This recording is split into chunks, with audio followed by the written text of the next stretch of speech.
निर्वाण।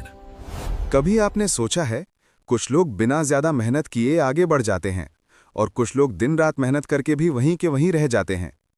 तो क्या ये सब भाग्य है या मेहनत की कमी? आज हम इसी एक सवाल का सच समझेंगे, जो इंसान को या तो तोड़ देता है या बना देता है। और हाँ, इस वीडियो को बनाने में सिर्फ एक ओपिनियन नहीं, हमने मिथोलॉजी पढ़ी, साइंस और साइकोलॉजी दोनों देखे। कई ऑथर्स जैसे ओशो, स्वामी विवेकानंद और गीता के अध्याय तक गए। तो अगर आप जिंदगी के इस रहस्य को समझना चाहते हैं तो आखिर तक सुनिए। शायद ये 10 मिनट आपके 10 साल बदल दें। जिंदगी में हम सब ने सुना है, मेहनत करोगे तो फल मिलेगा।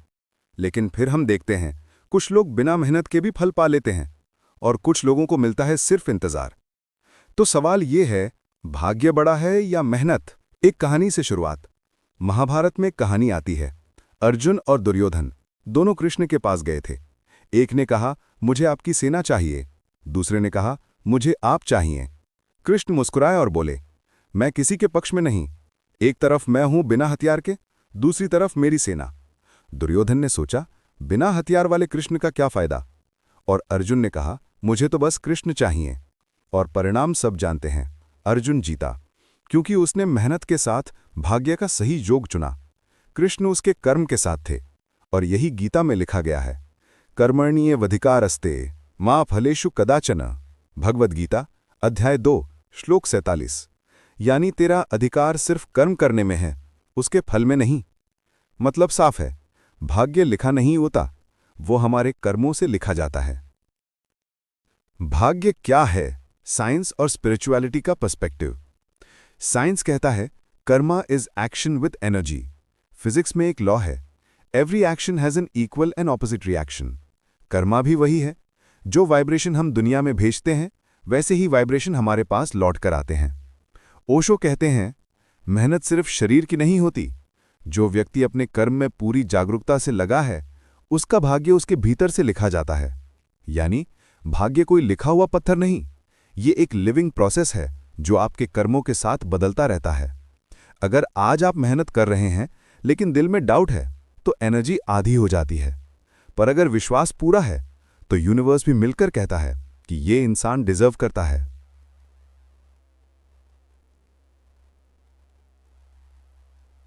साइकोलॉजी क्या कहती है?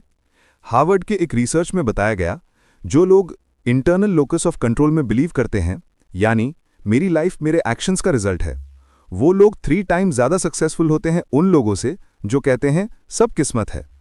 साइकोलॉजी कहती है, अगर आप अपने फेलियर्स को फेट पर डाल देते हो तो आपका ब्रेन सीखना बंद कर देता है। लेकिन अगर आप कहते हो कि मुझसे मिस्टेक हुई, मैं बेटर करूंगा, तो ब्रेन नया पैटर्न बनाता है और वही ग्रोथ का सीड होता है। मैथोलॉजी और हिंदुइज्म का दृष्टिकोण।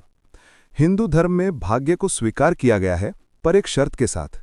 भाग्य सिर्फ लिखा नहीं जाता, वो फिर से लिखा जा सकता है। वाल्मीकि ऋषि को याद कीजिए, वो पहले एक चोर थे, लूटमार करते थे, लेकिन जब उन्होंने अपना कर्म बदला तो भाग्य भी बदल गया और वही चोर एक महर्षि बन गए। इसलिए हिंदुइज्म कहता है कि पुरुषार्थ भाग्य से बड़ा है। पुरुषार्थ यानी अपनी पूरी शक्ति से कर्म करना। भाग्य तो उसी का साथी बनता है जो मेहनत के रास्ते पर चलता है। भाग्य और मेहनत का बैलेंस। ओशो कहते हैं, जो व्यक्ति सिर्फ भाग्य में विश्वास करता है वो अपनी जीवन शक्ति को सुला देता है, और जो सिर्फ मेहनत में विश्वास करता है वो कभी कभी ईगो में खो जाता है। सच तो ये है, जिंदगी दोनों का मेल है। भाग्य एक हवा है और मेहनत उस हवा में उड़ने का पर। अगर हवा ही ना चले तो पर क्या करेगा, और अगर पर ही ना हो तो हवा भी बेकार है। यानी भाग्य और मेहनत एक ही कहानी के 2 पन्ने हैं। एक लिखता है मौका और दूसरा प्रयत्न। साइंस प्लस इमोशन की एक कहानी। स्टैनफोर्ड यूनिवर्सिटी में एक एक्सपेरिमेंट हुआ था। 2 ग्रुप्स बनाए गए। पहले ग्रुप को कहा गया कि सक्सेस तुम्हारे कंट्रोल में है। दूसरे ग्रुप को कहा गया कि सक्सेस भाग्य पर निर्भर है। रिजल्ट क्या निकला? पहले ग्रुप के स्टूडेंट्स ने 10 टाइम्स ज्यादा मेहनत की और उनके रिजल्ट्स भी 2 टाइम्स बेटर आए। क्यों? क्योंकि जब इंसान मेहनत को रिस्पॉन्सिबिलिटी मानता है तो उसके ब्रेन में डोपामीन रिलीज होता है, जो मोटिवेशन और लर्निंग दोनों बढ़ाता है। और जब वो कहता है मेरा भाग्य खराब है, तो ब्रेन एनर्जी कंजर्व कर लेता है। सिंपल वर्ड्स में, आपका भाग्य वही करता है जो आपका माइंड मानता है। एक सोचने वाली बात, कभी सोचा है अगर भाग्य ही सब कुछ डिसाइड करता तो कृष्ण क्यों कहते कर्म कर, क्यों नहीं कहते अर्जुन जो लिखा है वही होगा? क्योंकि कृष्ण जानते थे इंसान जब मेहनत करता है तो वो अपने भाग्य के लिखे हुए को भी बदल देता है। और यही तो सबसे खूबसूरत बात है, भाग्य लिखा जा सकता है लेकिन उसके लिए कलम मेहनत की होती है। ओशो की नज़र से अंतिम बिंदु। ओशो कहते हैं भाग्य और मेहनत एक ही सिक्के के दो पहलू हैं। भाग्य वही है जो तुमने पहले लिखा और मेहनत वही है जो तुम अब लिख रहे हो। यानी अगर आप आज अपने कर्म में पूरी जागरूकता से लगे हैं तो कल आपका भाग्य आपके फेवर में लिखा जा रहा है। भाग्य कोई मैजिक नहीं है, ये बस उन लोगों के लिए गिफ्ट है जो मेहनत के साथ ईमानदारी से जीते हैं। कॉन्क्लूजन, भाग्य या मेहनत? तो अब सवाल का जवाब मिल गया, भाग्य बड़ा है या मेहनत? सच तो ये है, मेहनत भाग्य को पैदा करती है। भाग्य एक बीज है पर मेहनत उस बीज को पानी देती है। ओशो कहते हैं जो व्यक्ति अपने कर्म से जीता है उसका भाग्य कभी उसे धोखा नहीं देता। तो चलिए आज एक संकल्प लें कि हम अपने कर्म में पूरे दिल से लगेंगे और भाग्य को अपने पीछे चलने देंगे। आखिर अगर इंसान अपना भाग्य नहीं लिख सकता तो कम से कम अपना कर्म तो लिख ही सकता है, और वही कर्म एक दिन उसका भाग्य लिखता है।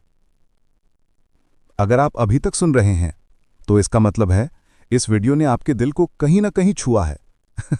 शायद आप भी जानना चाहते हैं कि अपनी जिंदगी का स्क्रिप्ट राइटर कौन है, आप खुद या भाग्य? तो अगर इस वीडियो ने आपको सोचने पर मजबूर किया हो तो सब्सक्राइब जरूर कीजिए, क्योंकि यहां हम सिर्फ बातें नहीं करते, जिंदगी के रहस्य समझते हैं, दिल और साइंस दोनों से। शेयर कीजिए अपने दोस्तों के साथ, शायद उसका भाग्य भी बदल जाए। मिलते हैं अगले वीडियो में, तब तक कर्म करते रहिए और भाग्य को मुस्कुराने दीजिए।